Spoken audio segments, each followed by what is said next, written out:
Hey everyone, this is Shweta. Welcome to UPSC वाला। वापस आ गए हम आपके लिए एक नया सेशन लेके, और आज की क्लास से हम स्टार्ट करने जा रहे हैं हमारा मध्यकालीन भारत का इतिहास, जिसे आप मिडेवल इंडियन हिस्ट्री के नाम से भी जानते हैं। तो ऑलरेडी हम कर रहे हैं हमारा एंशिएंट हिस्ट्री, काफी लंबे समय से चल रहा है, और वहां पर हम जिस बुक को फॉलो कर रहे थे उसका नाम है आर.एस. शर्मा, रामशरण शर्मा जी की जो किताब है 11th क्लास की ओल्ड एनसीईआरटी, वो ऑलरेडी हम फॉलो कर रहे हैं प्राचीन भारत के इतिहास के लिए। आई थिंक 24 चैप्टर जो है वहां पर हमारे कवर हो चुके हैं, और लगभग 33 अराउंड चैप्टर्स हैं, तो वो हम और अपना कवर करेंगे। लेकिन क्योंकि अभी आपके एग्जाम्स बहुत ज्यादा पास आ चुके हैं, हमें पता है कि मई में आपका प्रीलिम्स का एग्जाम है, टाइम थोड़ा कम बचा हुआ है, इस वजह से हमने अभी से ही मिडेवल हिस्ट्री हमारी स्टार्ट कर दी है। तो मध्यकालीन भारत का इतिहास आज से हम कवर करने वाले हैं। इसमें हम बेसिकली बुक को ही पढ़ने वाले हैं, ठीक है।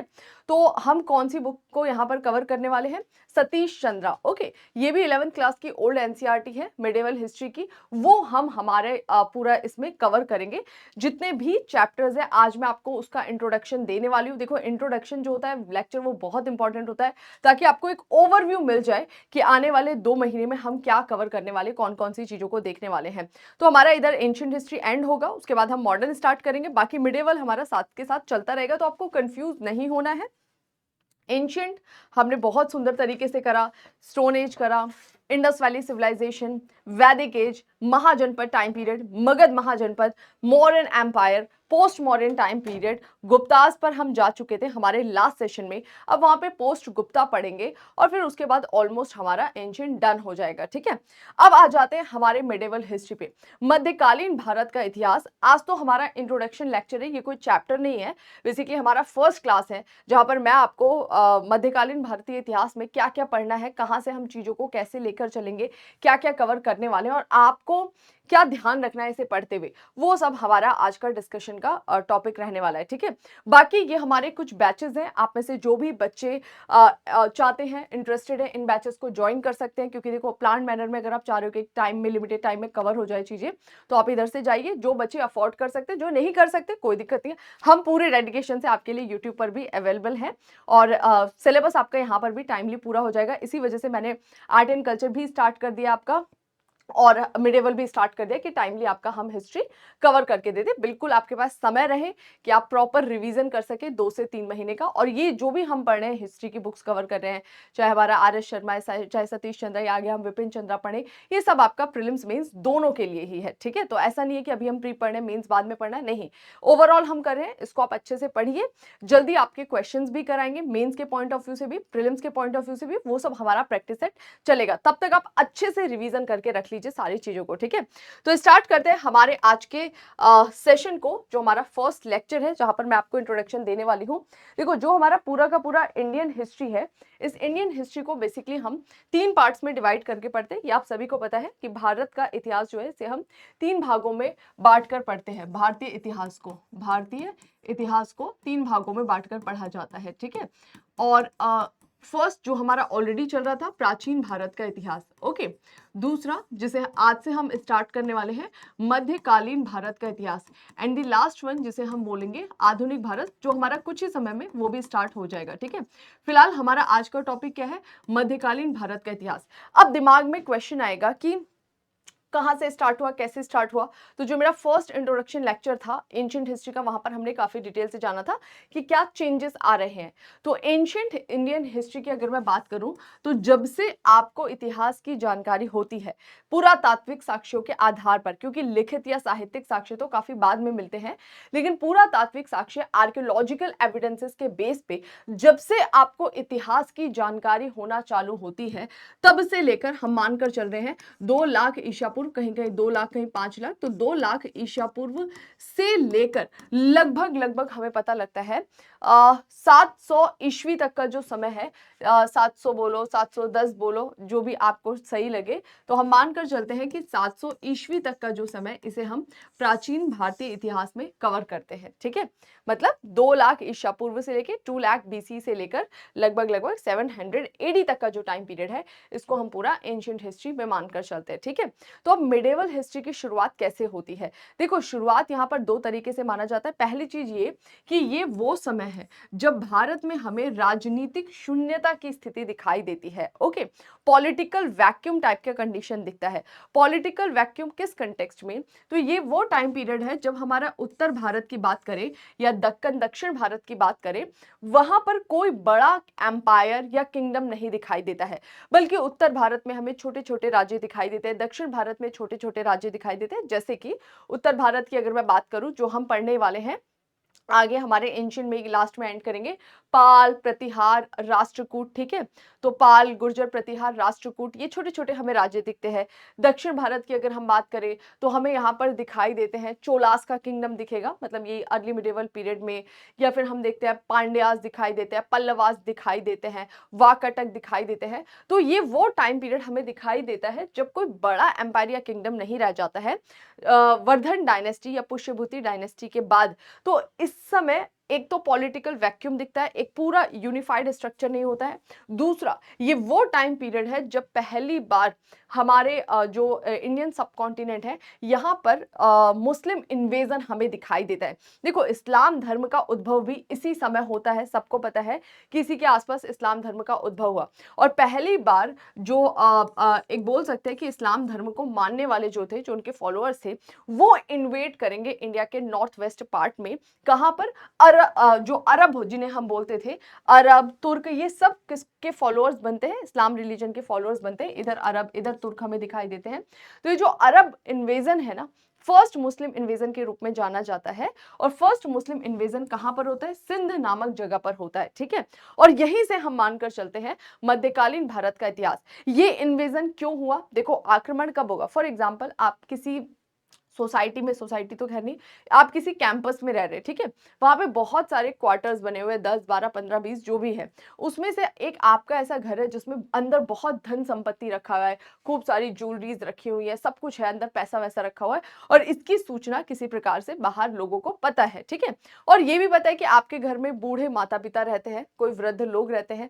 तो अब ये दो चीजें देखिए, एक तो आपके घर अट्रैक्शन का विषय है क्योंकि आपके घर में धन संपदा पड़ा हुआ है। दूसरा, आपके घर का अट्रैक्शन का विषय क्या है कि कोई मजबूत आदमी नहीं है जो उस धन संपदा की रक्षा कर सके। तो उस एरिया के जितने भी चोर होंगे ना, उनकी नजर आपके घर पर होगी कि भाई हम जाएं और जाकर इसको अटैक करें। तो यहाँ पर भारत में ना ऐसी स्थिति बनती हुई दिखाई देती है कि भारत में अपार संपदा है। ठीक है, ये सबको पता है, और इस तरह इस समय पॉलिटिकल वैक्यूम की सिचुएशन दिखाई देती है। तो जितने भी फॉरेन इन्वेडर्स है वो वापस से देखेंगे ना कि भाई यहाँ पर अभी कमजोरी है, मतलब कोई ऐसा नहीं है पावरफुल रूलर जो हमें रोक सके, तो ये अच्छा टाइम है जब हम इन पर अटैक कर सके। तो बस यहाँ पर ऐसी स्थिति दिखती है कि फर्स्ट जो हमें अरब इन्वेजन यहाँ से दिखाई देता है सिंध नामक जगह पर, हालांकि उनको वहीं पर रोक दिया गया। फिर आगे हमें और मुस्लिम इन्वेजन दिखाई देते हैं तुर्क के, जिसमें आप पढ़ते हैं गजनी के बारे में, जिसमें आप पढ़ते हैं गौरी के बारे में। और फिर जो गौरी है उन्होंने भारत के एक क्षेत्र को जीत भी लिया था। गौरी ने पृथ्वीराज चौहान को हरा कर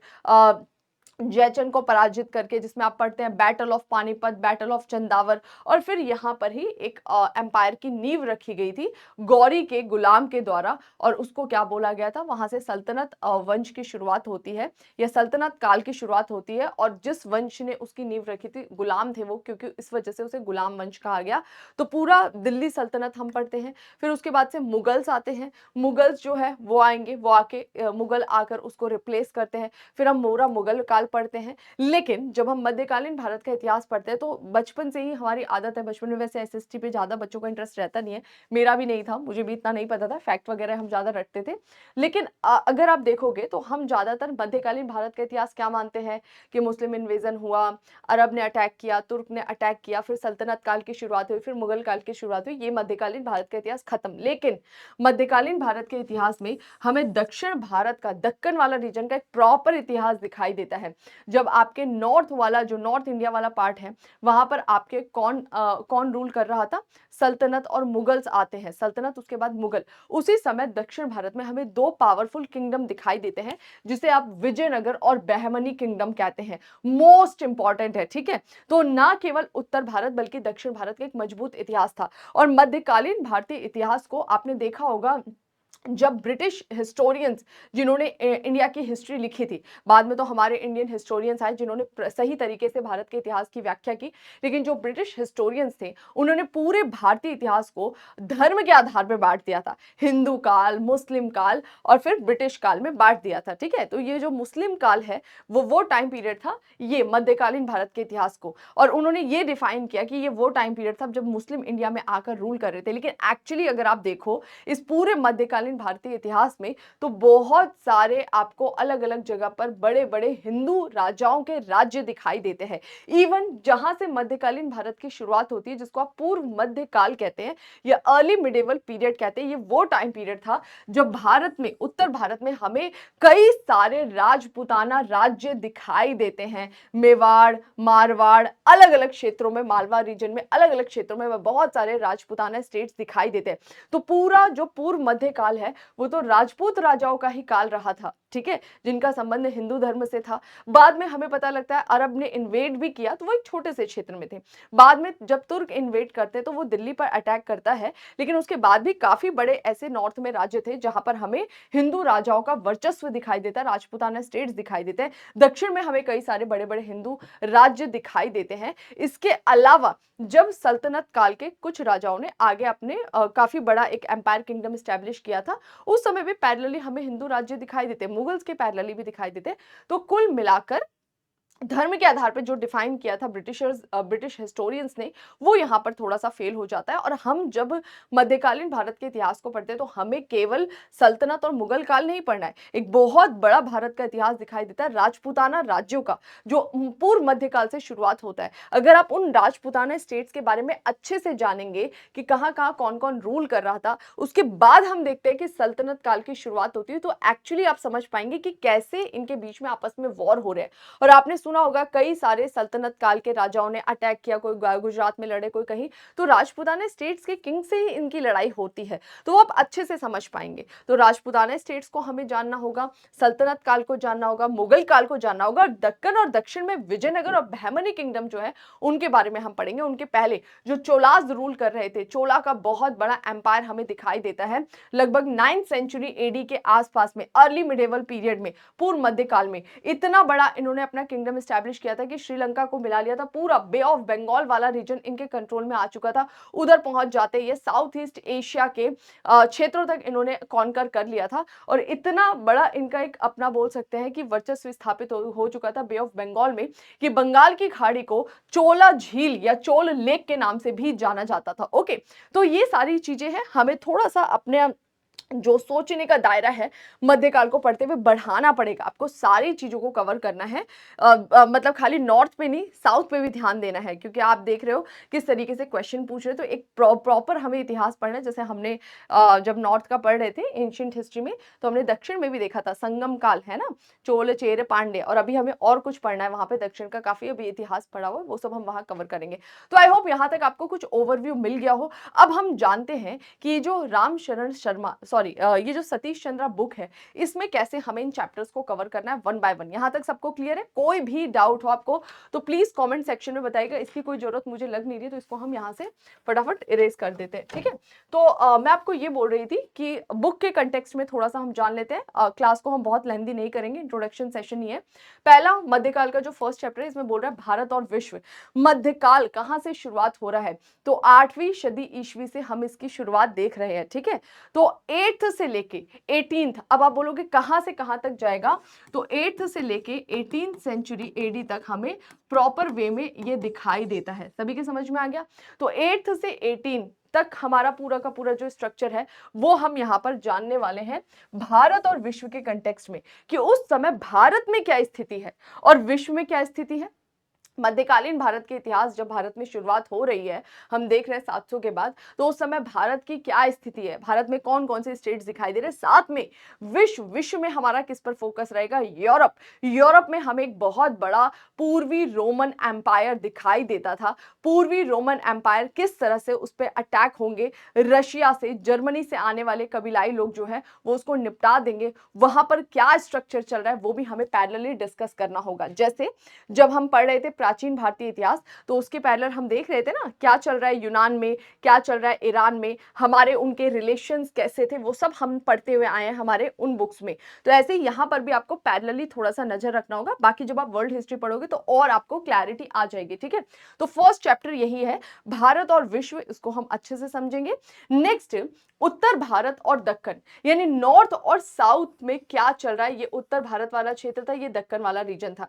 तीन साम्राज्यों का युग। देखो ये जो चैप्टर मैं कराने वाली हूं ना, इसका जो फर्स्ट चैप्टर होगा ये आपका पूर्व मध्यकाल में कवर होता है, यानी प्रॉपर जो सल्तनत काल, जहां से आप मध्यकाल बोल रहे हैं उससे पहले, जहां से मध्यकाल की शुरुआत हो रही है, पूर्व मध्यकाल, अर्ली मिडेवल पीरियड, वहां पर ये चैप्टर कवर होते हैं। तीन हमें साम्राज्य दिखाई देते हैं उत्तर और दक्कन वाले रीजन में, जिसको आप क्या बोलते हैं, पाल, गुर्जर प्रतिहार और राष्ट्रकूट। यहां पर हमें पाल दिखाई देते हैं, यहां पर हमें गुर्जर प्रतिहार दिखाई देते हैं, और यहां पर वाकाटक को रिप्लेस करके राष्ट्रकूट आते हैं। वाकाटक के बारे में हम एंशिएंट हिस्ट्री में पढ़ेंगे, तो एंशिएंट तक हम वाकाटक को छोड़कर आएंगे। जहां अर्ली मिडेवल चालू हुआ वहां पर हम पढ़ते हैं पाल के बारे में, गुर्जर प्रतिहार और राष्ट्रकूट। तो उत्तर भारत और दक्कन में हमें तीन साम्राज्यों का युग दिखाई देता है पूर्व मध्यकाल में। इन तीनों के बीच में बहुत ज्यादा क्लैशेस होते हैं। पाल, प्रतिहार, राष्ट्रकूट, ये तीनों जो है वर्चस्व के लिए लड़ाई करते हैं, संघर्ष करते हैं कन्नौज पर नियंत्रण के लिए। तो बहुत सुंदर सी इनकी स्टोरी है, उसको हम जानेंगे एग्जाम के लिए जितना इंपॉर्टेंट है वहां तक।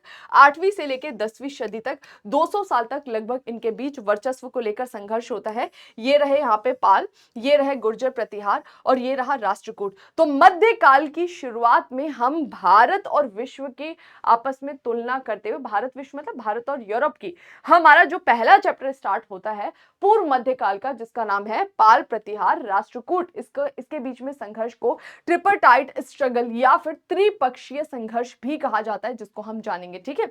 नेक्स्ट हो जाएगा चोला किंगडम। इसी समय हमें सुदूर दक्षिण में एक बहुत बड़ा किंगडम दिखाई देता है, ये वाले रीजन में, जिसको हम बोलते हैं चोला किंगडम। इसके पहले भी आपने चोल के बारे में पढ़ा था, बिल्कुल पढ़ा था। संगम काल में हमने जाना था चोल, चेर, पांड्या, लेकिन वहां पर चोल जो है वो एक बहुत छोटे से क्षेत्र में सिमट कर रह गए थे, और उन्हीं चोलों का वापस हमें वर्चस्व दिखाई देता है कब, 9th सेंचुरी एडी में, ओके, 9वीं शताब्दी ईस्वी में। तो जहां नॉर्थ और दक्कन वाला जो रीजन है, उत्तर और दक्कन वाला रीजन है, वहां पर हमें क्या दिखाई देते हैं, पाल, प्रतिहार, राष्ट्रकूट। उसके पैरेलली पूर्व मध्यकाल में दक्षिण भारत, सुदूर दक्षिण वाला क्षेत्र, दक्षिणतम भारत वाला क्षेत्र है, वहां पर हमें कौन दिखाई देते हैं, चोलास दिखाई देते हैं। और इन्होंने इतना बड़ा एम्पायर क्रिएट किया था, ये देखिए श्रीलंका तो को अपने में मिला लिया था, इधर तक ये पहुंच जाते हैं। ये पूरा का पूरा जो रीजन है कहीं ना कहीं यहां पर इनका वर्चस्व स्थापित था, ठीक है। तो बहुत अच्छे से हम जानेंगे 9 से लेकर 12th सेंचुरी तक किस तरह चोल जो है वो अपने चरम पर पहुंचते हैं, वो पूरी स्टोरी कवर करेंगे। नेक्स्ट, आर्थिक और सामाजिक जीवन, शिक्षा और धार्मिक विश्वास। ये जो हमारा पूर्व मध्यकाल था, जो हम 800 से 1200 तक पढ़ते हैं, तो 800 से 1200 तक जब आप पढ़ेंगे ना, तो हमें यही पढ़ना है ना, पाल, गुर्जर प्रतिहार, राष्ट्रकूट, और नीचे हमारे चोलास दिखाई देंगे, ठीक है। तो हमें इनको पढ़ते हुए और क्या जानना है कि इस समय यहां पर हमें किस तरह की आर्थिक स्थिति दिखाई देती है, किस तरह की सामाजिक स्थिति दिखाई देती है, क्या शिक्षा व्यवस्था था और क्या धार्मिक विश्वास था। क्योंकि हम अब तक जब भी पढ़ते हैं, अगर हमने मगध महाजनपद के बारे में पढ़ा तो उनका क्या सामाजिक, आर्थिक, राजनीतिक, प्रशासनिक व्यवस्था था जाना, मौर्यंस का जाना, पोस्ट मौर्यन का जाना, गुप्तास का जाना। तो ऐसे ही जब हम पूर्व मध्यकाल पढ़ेंगे तो पूर्व मध्यकाल में इन सभी जगह का क्या आर्थिक, सामाजिक, शिक्षा, धार्मिक क्या व्यवस्था थी, उनको भी हमें जानते हुए आगे बढ़ना है। यानी ये चीजें हमारी हॉरिजॉन्टली चल रही हैं, ठीक है। तो कभी कंपेयर करने को आएगा, आप इजीली कंपैरिजन कर पाएंगे, कहां से कहां मूवमेंट हो रहा है, कहां अपवर्ड जा रहा है, कहां डाउनवर्ड जा रहा है। ओके, आगे बढ़ते हैं। टकराव का युग, लगभग 1000 से 1200 के बीच का ये जो टाइम पीरियड है, इसको हम टकराव का युग कहते हैं। बहुत सारे हमें क्लैशेस होते हुए दिखाई देते हैं, किसके लिए, वर्चस्व के लिए। क्योंकि देखो कोई भी एक बड़ी पॉलिटिकल एंटिटी तो है नहीं, कोई एक बड़ा किंगडम तो है नहीं, तो ये वही टाइम पीरियड होता है जब वर्चस्व के लिए लड़ाई हमें दिखाई देती है 1000 से 1200 के बीच में। कहां पर, नॉर्थ इंडिया में, साउथ इंडिया में। स्पेशली अगर मैं यहां बात करूं तो यहां पर हमें कई सारे राजपूताना स्टेट्स दिखाई देते हैं, ठीक है। और उन्हीं राजपूताना स्टेट्स के इधर रूल करते हुए अलग अलग राजपूताना स्टेट होते हैं। पहले अरब ने अटैक किया, फिर हमें तुर्क इन्वेजन दिखाई दिया, गजनी अटैक करता है, और गौरी अटैक करता है। तो ये जो है ना पूरा टाइम पीरियड टकराव का टाइम पीरियड था, वो टाइम पीरियड था जब वर्चस्व के लिए हमें लड़ाई होते हुए दिखाई देती है। और फाइनली हम यहाँ से देखते हैं कि किस तरह से गौरी आएगा और आकर एक छोटा सा किंगडम स्टैब्लिश करेगा, ठीक है। और फिर गौरी जब आता है भारत आकर एक छोटा सा क्षेत्र जहां पर चौहान वंश के पृथ्वीराज चौहान रूल कर रहे थे, उसको उनको हराएंगे। कहां पर उनको हरा देता है वो गौरी, बैटल ऑफ पानीपत में। फर्स्ट बैटल में खुद हारता है, सेकंड बैटल में उनको हराते हैं, और फिर बैटल ऑफ चंदावर होता है जहां पर वो जयचंद को पराजित करता है। और गौरी का बहुत इंटरेस्ट नहीं था, बेसिकली जो तुर्क आ रहे थे ये भारत में लूटपाट करने के उद्देश्य से ज्यादा आ रहे थे। इनका ऐसा नहीं था कि भारत में रहकर यही रूल करना है, इनका ये था कि आर्य भारत अटैक करते हैं, यहां से लूटपाट मचाते हैं, और जो पैसा मिलता है, धन संसाधन मिलता है, उसको हम अपने क्षेत्र में ले जाते हैं, वहां जाकर हम अपना एक एम्पायर जो है उसको और स्ट्रेंथन करते हैं और मजबूत करते हैं। तो इस उद्देश्य से ये सारा काम कर रहे थे। आपके समझ में आया? तो यहां पर यही था, गौरी जब आता है, अटैक करता है, उसने काफी सारे क्षेत्र जीत लिए थे, दिल्ली और उसके आसपास के क्षेत्रों को। तो इन क्षेत्रों पर वो खुद रूल नहीं करता है, बल्कि उसका जिसने हेल्प किया था वॉर जीतने में, उसका गुलाम उसको यहां पर बिठाकर चला जाता है, ठीक है, कुतुबुद्दीन ऐबक। और उसको बिठाने के बाद से ये यहां पर उसको बिठा देता है कि भैया तुम यहां पे रूल करो मेरे गुलाम बनकर। वो चला जाता है यहां से। 1206 में गौरी की मृत्यु हो जाती है। और गौरी की मृत्यु होते ही, भाई ये गुलाम था उसका, देखो गुलाम उस समय दो टाइप के थे। आप सोचेंगे इतना बढ़िया गुलाम को पद पे बिठा दिया। देखो गुलाम दो टाइप के होते थे, एक वो गुलाम होते थे जिनसे घरेलू काम लिया जाता था दास के रूप में, और एक वो गुलाम होते थे जो तगड़े शरीर के होते थे, मजबूत होते थे, युद्ध कौशल कूटनीतिज्ञ होता था। ऐसे भी गुलामों को खरीदा बेचा जाता था। तो ये ऐसा ही गुलाम था, किसका? गौरी का, जो यहाँ पर जब उसके मालिक की मृत्यु हो जाएगी 1206 में, तो गुलाम तो आजाद हो गया ना। और आजाद होने के बाद से उसने गुलाम वंश की नींव रखी, या फिर उसको ममलूक डायनेस्टी बोलते हैं।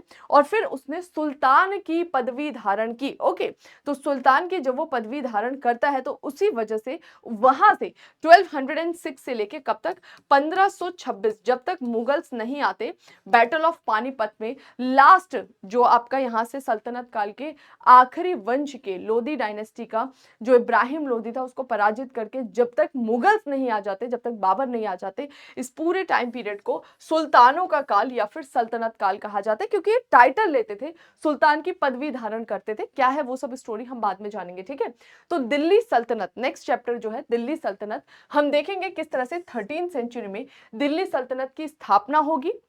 और दिल्ली सल्तनत बहुत छोटे से क्षेत्र में था, फिर इसका किस तरह से स्ट्रेंथन इसको किया जाएगा, इसका एक्सपांशन किया जाएगा, वो हम पढ़ेंगे। नेक्स्ट, दिल्ली सल्तनत 14वीं सदी में प्रसार और पतन, यानी खिलजी और तुगलक। तो पहले तो उसकी स्थापना होगी और उसका सुदृढ़ीकरण होगा। तो हमें अलग अलग वंशज दिखाई देते हैं, ठीक है।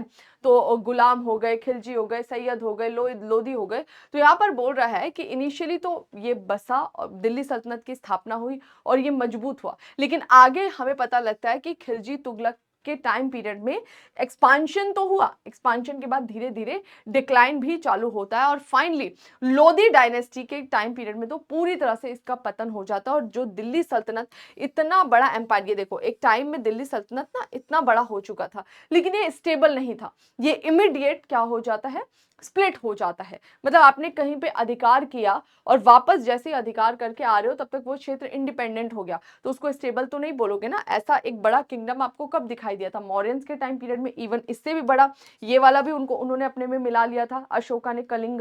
लेकिन वो जो एम्पायर था मौर्यन का, वो स्टेबल था, काफी लंबे टाइम तक वो बना रहा। यहाँ पर हमें एक बड़ा किंगडम दिखा तो, लेकिन वो बहुत कम टाइम के लिए, मतलब बहुत फ्रिगल था, इमीडिएटली डिक्लाइन हो गया, मतलब वो टूट गया, स्प्लिट हो गया।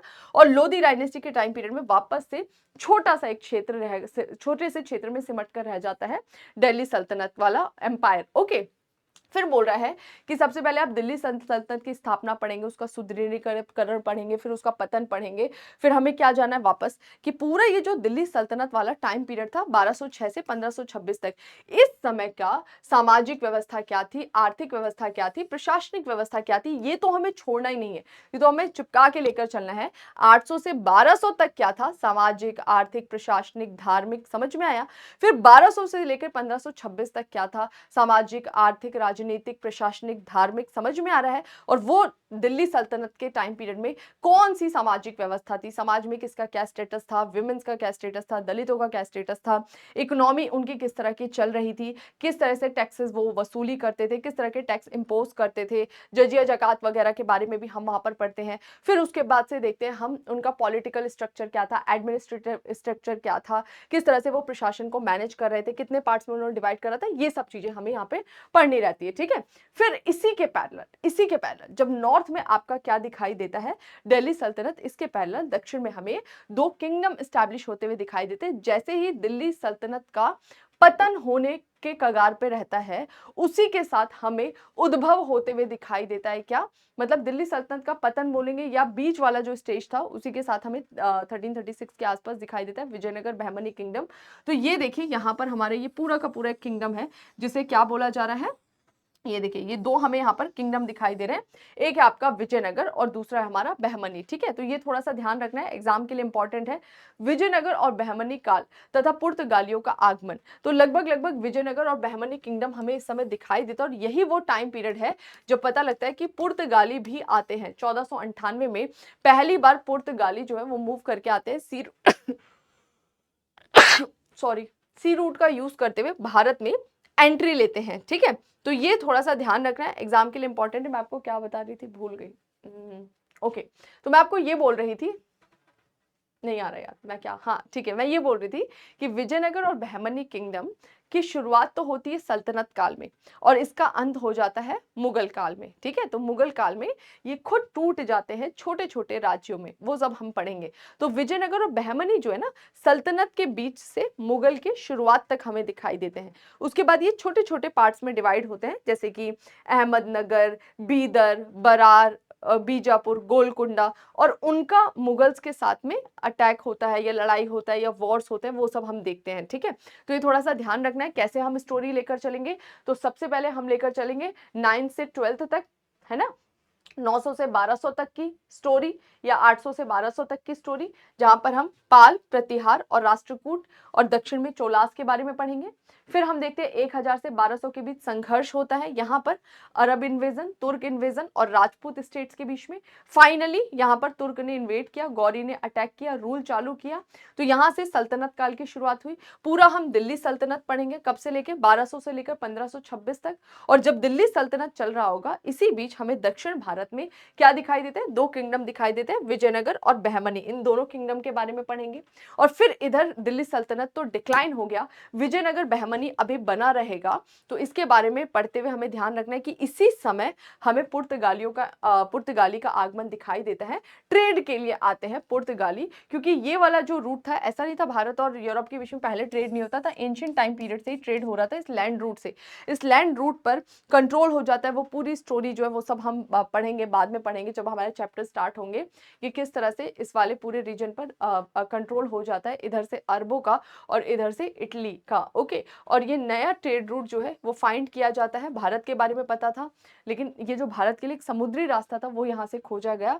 पुर्तगाली नाविक आया, वास्को डिगामा, और उस समय यहाँ पर हमें विजयनगर बहमनी किंगडम दिखाई देते हैं और यहाँ से ट्रेड किया जाएगा और धीरे धीरे वन बाय वन अन्य यूरोपीय कंपनी भी आएंगी।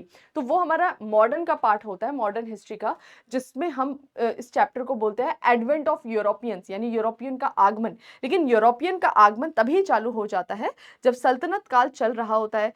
उत्तर भारत में, दक्षिण भारत में विजयनगर बहमनी दिखते हैं और मुगल की अभी शुरुआत हुई नहीं, होने वाली है। तो ये चीजें ना थोड़ी सी कनेक्ट रखनी होंगी, आपको समझना होगा। ठीक है, चलो आगे बढ़ जाते हैं। नेक्स्ट क्या बोल रहा है, उत्तर भारत में साम्राज्य के लिए संघर्ष लगभग 1400 से 1525 तक।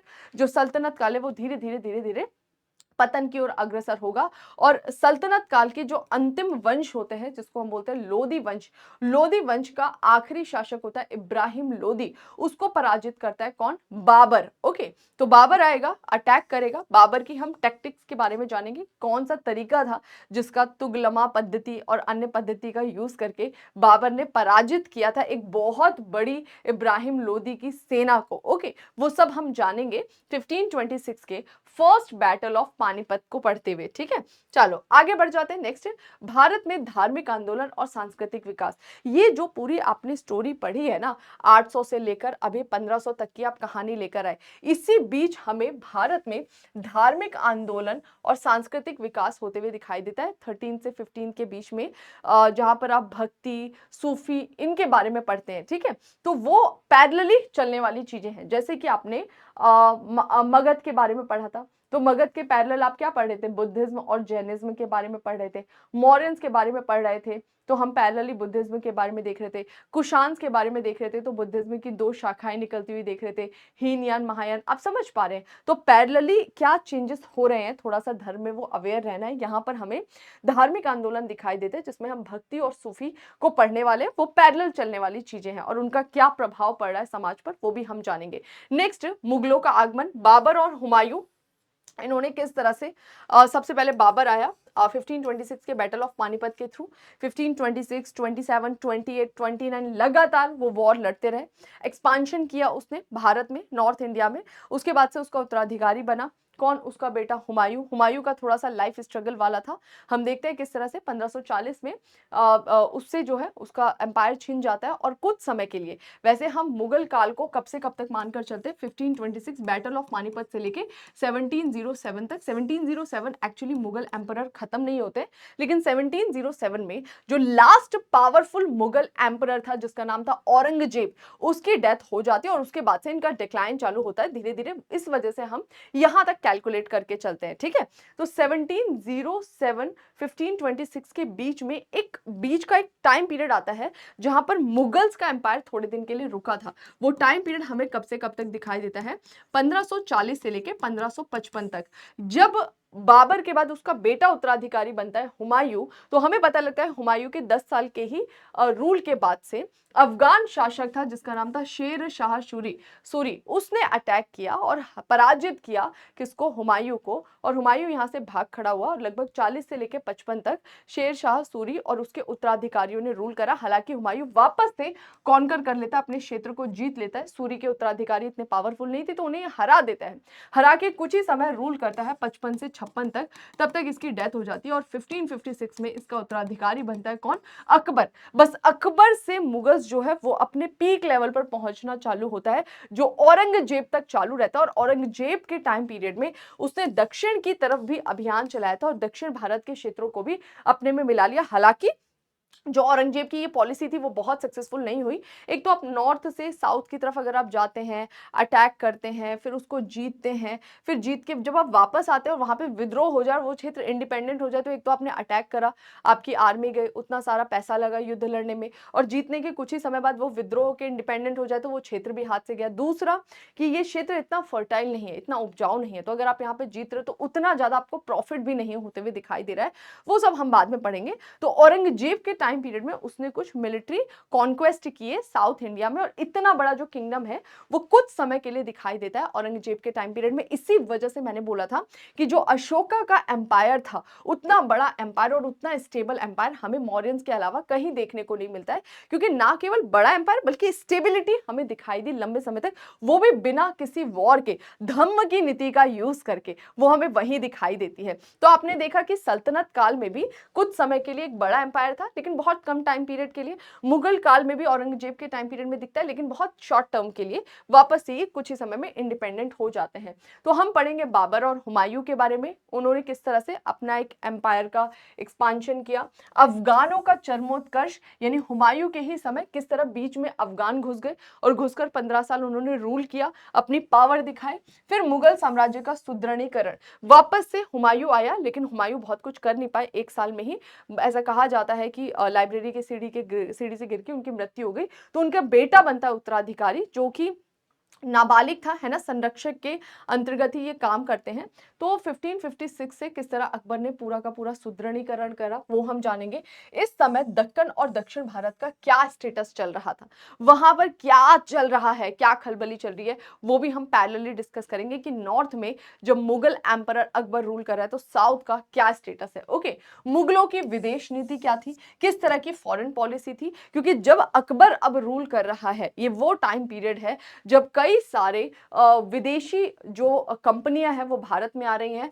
भारत में आ रही है किस लिए? ट्रेड करने के लिए। कौन सा टाइम पीरियड है? आप देख रहे हैं ना यहाँ पर 1556 से लेकर आगे ये रूल करते हैं। तो ये वो टाइम पीरियड जब कई सारी फॉरेन कंपनीज आएंगी, जैसे ब्रिटिश, सॉरी, सबसे पहले पुर्तगाली आए, फिर आते हैं डच आते हैं, फिर ब्रिटिश आ रहे, डेन आ रहे, फ्रांसीसी तो काफी आगे आएंगे।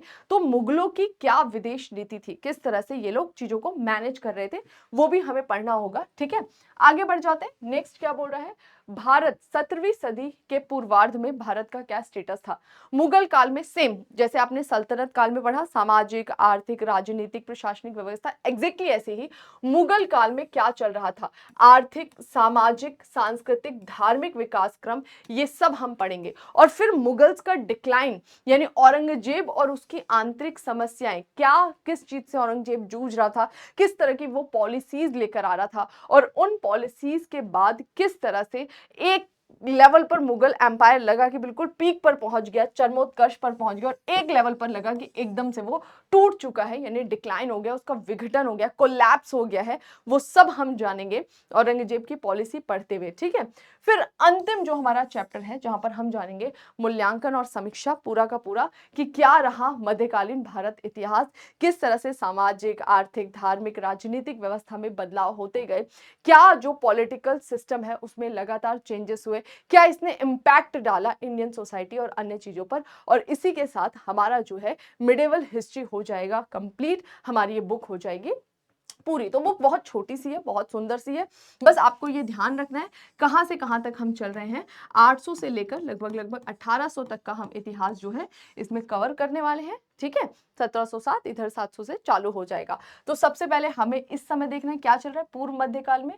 तो पूर्व मध्यकाल में इधर पाल, इधर गुर्जर प्रतिहार, इधर राष्ट्रकूट, इधर चोलास, उसको हम पढ़ेंगे 800 से लगभग 1200 तक का ये पूरा सिस्टम जो चल रहा है। क्या इस समय कुछ विदेशी अटैक्स हो रहे हैं? बिल्कुल अटैक हो रहा है। तो सबसे पहले अरब ने इन्वेड किया, फिर हमें दिखाई देता है तुर्क ने इन्वेड किया। तुर्क का जब इन्वेजन होगा तो नॉर्थ में संघर्ष होगा लगभग 1000 से 1200 के बीच में, वर्चस्व के लिए। किसके बीच में? जो तुर्क थे और जो यहाँ पे राजपूताना स्टेट थे। फिर हम देखते हैं आगे की हिस्ट्री, 1206 से लेके 1526 तक का इतिहास क्या चल रहा है। तो इसे हमने सल्तनत काल के नाम से जाना। सुदृढ़ीकरण हुआ, 1 बाय 1 सुल्तान आएंगे, अलग अलग वंशज के रूल करेंगे।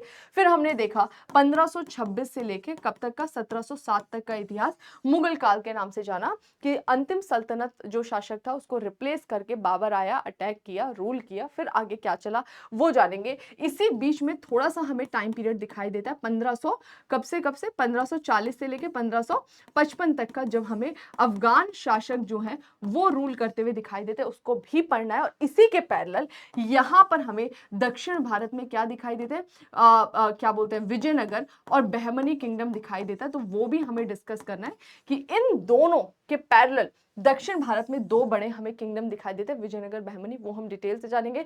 और इसी समय ये वो टाइम पीरियड है जब हमें विदेशी आक्रमणकारी सॉरी विदेशी भी इंडिया में आते हुए दिखाई देते हैं, 1 बाय 1 व्यापार करने के उद्देश्य से, ट्रेड करने के लिए। पोर्तुगीज हो गए, डच हो गए, ब्रिटिश हो गए, डेन हो गए, फ्रांसीसी हो गए, वो पूरी स्टोरी भी हम कवर करेंगे। और यहीं से हमारा मॉडर्न हिस्ट्री जो है वो कनेक्ट होते हुए स्टार्ट हो जाएगा। तो ये था पूरा का पूरा बुक का ओवरव्यू जो हमें आगे लेकर चलना है। और ये तो वो है जो फैक्चुअल डेटा है। इसके पैरेलल इस समय का सामाजिक, आर्थिक, राजनीतिक, प्रशासनिक, धार्मिक, इस समय का और यहाँ का, वो सब भी हमें पैरेलली डिस्कस करना है। तो ये बहुत सुंदर रहने वाला है हमारा बुक, जब हम पढ़ेंगे बहुत मजे आएंगे इसको पढ़ने में।